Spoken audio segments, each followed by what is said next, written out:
सबसे पहले तो जो आज कर रहे हैं तो पहले करना चाहिए था। जल्दबाजी में पुराना मतलब सदन को छोड़कर नए संसद भवन, पुराना संसद भवन छोड़ो, नया संसद भवन चलो, ये सारे करने के पहले ये सोचना चाहिए था कि कहां कहां हमें क्या क्या करना चाहिए।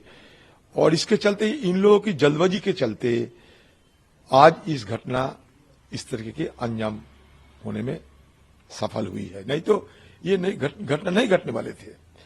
तो कम से कम देखिए, इतने बड़े घटना घटी है ना, आप तक कोई प्राइम मिनिस्टर की कोई बयान आई, ना होम मिनिस्टर की कोई बयान, सब चुप्पी साधे हैं।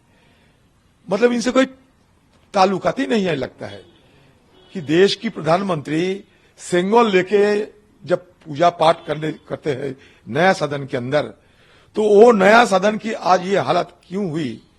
कम से कम दुख या शंका तो जताना चाहिए था ना, एक देश की प्रधानमंत्री होने के नाते और ये सदन की नेता होने के नाते, दोनों की तरफ से भारत हिंदुस्तान के प्रधानमंत्री को शंका प्रकाश करना चाहिए था, दुख जताना चाहिए था, और क्या क्या कदम उठाना जरूरी इस विषय पे उनकी तरफ से कोई बयान आना चाहिए थे।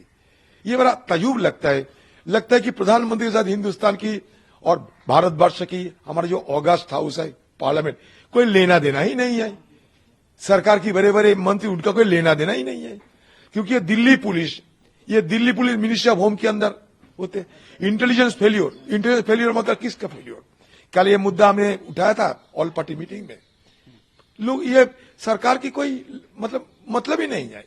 जो हो गया सो हो गया, इस तरीके की एटीट्यूड है। जो हो गया सो हो गया, जो हो गया तो छोड़ दो। अरे, इसको गहन चर्चा होना चाहिए, इस पे हमें क्या करना चाहिए, कहीं चूक है, गलत कहीं हुई है, इसको हमें पकड़ना चाहिए। हम डरे हुए नहीं। अगर डरते थे तो सदन के अंदर हम लोग नहीं रहते थे, और सदन के अंदर हमारी तरफ से बाकी सारे जो सदन के अंदर सब मिलके कल जो ये जो हमला रुके हैं, सबको सराहना करना चाहिए था।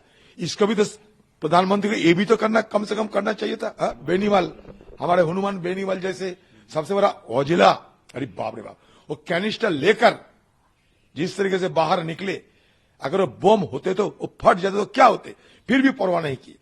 तो ये सारे लोग और भी लोग हैं, इनको तो सारा सराहना करना चाहिए थे। ये जो कल जो ये लोग बहादुरी दिखाए, जो ताकत और साहस दिखाए, कुछ तो सराहना करना चाहिए था। सीना ठोक के हर जगह बात करते हैं, लेकिन यहां सदन के अंदर जो सीना दिखाने का हमारे एमपी को मदद प्रयास थी, उस विषय को भी जिक्र होना चाहिए। आखिरी सवाल सर, आज बैठक में क्या कुछ आप लोग तय करने वाले? वो तो बैठक में क्या तय होगी, मैं अभी राष्ट्रपति की हो सकता है सारे बैठक में तय होगी सब, क्या होना चाहिए था, नहीं होना चाहिए था। लेकिन एक बात तो आम लोगों में चर्चा होना शुरू हो गए है कि मोदी जितनी बड़ी बड़ी बात करते हैं, देश की सुरक्षा, देश की सुरक्षा, अरे जो सदन की सुरक्षा ना दे पाते तो देश की सुरक्षा कैसे दे पाएंगे? और रोजाना हम कहते हैं बेरोजगार बेरोजगार, आज देखो वो बेरोजगार आज इस हमले के पीछे एक वजह है। कदम रास्ता अलग हो सकते, कभी किसी को मैं समर्थन नहीं करना चाहते, लेकिन वो जो कह रहे हैं कि हमारे बेरोजगार नहीं है, पेट पालना मुश्किल हो रहे हैं, यही तो हम बात कर रहे हैं। मतलब प्रधानमंत्री जी हमें कह रहे थे सदन शुरू होने के समय, बाहर की गुस्सा अंदर मत लाया करो। देखिए, हम लोग नहीं ले, आम जनता उनकी अपनी दिल की गुस्सा अंदर लाने की कोशिश कर रहे हैं, किसी को बचाव के लिए नहीं, लेकिन अंदर की बात थोड़ा हमें सोचना चाहिए। गिरवान में झांक कर हमें भी देखना चाहिए क्यों ऐसा हो रहे हैं।